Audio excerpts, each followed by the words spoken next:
Friends, Saudi அரேபியாவுக்கு கெஸ்ட்டாக வரவங்களுக்கு ஒரு சந்தோஷமான செய்தி சவுதி அரேபியா அரசாங்கம் அறிவிச்சிருக்காங்க. கெஸ்ட்டானாக்கா விசிட் விசா, பிஸ்னஸ் விசா, உம்ரா விசா மற்றும் வளைகுடா நாடுகளில் இருந்து சவுதி அரேபியா விசிட் பண்ணுறாங்க. இவங்களுக்கான ஒரு சந்தோஷமான செய்தி. அவங்களுக்கெல்லாம் வேட்டை ரீஃபண்ட் பண்ணுறதா அறிவிச்சிருக்காங்க. வேட்டுன்னா வேல்யூ ஆர்டர் டேக்ஸி. நம்ம ஊரில் ஜிஎஸ்டி அப்படியோ அதே மாதிரி தான் இங்கே வேட்டு. இங்கே நம்ம என்ன பொருள் பர்ச்சேஸ் பண்ணாலும் 15% டேக்ஸ் கொடுக்கணும். அதான் இந்த கெஸ்ட்டாக வந்துட்டு போகிறவங்களுக்கு ஏர்போர்ட்டில் வச்சு திருப்பி கொடுக்குறதா அறிவிச்சிருக்காங்க. பட் அதுக்கு ஒரு ரெண்டு கண்டிஷன் தான். ஒன்று என்னென்னாக்கா 5000 ரியாலுக்கு குறையாமல் நம்ம பர்ச்சேஸ் பண்ணியிருக்கணும்.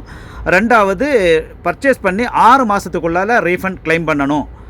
ஏர்போர்ட்டில் அதுக்கான ஏற்பாடு பண்ணியிருக்காங்க. இன்டர்நேஷ்னல் ஏர்போர்ட்டான தமாம், ரியாத், ஜித்தா இந்த 3 ஏர்போர்ட்லேயும் அதற்கான கவுண்டர்ஸ் ஓப்பன் பண்ணியிருக்காங்க.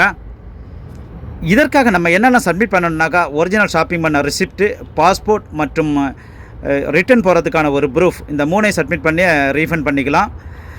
இதன் மூலம் சவுதி அரேபியாவுக்கு வர்ற டூரிஸ்ட்டுகளை அதிகம் கவர்றதுக்காக வேண்டிட்டும் அவங்களுடைய ஷாப்பிங் எக்ஸ்பீரியன்ஸை பூஸ்ட் பண்ணுறதுக்காக வேண்டிட்டும் 2030 விஷனுடைய ஒரு பாகமாக தான் இந்த அறிவிப்பை வெளியிட்டிருக்காங்க.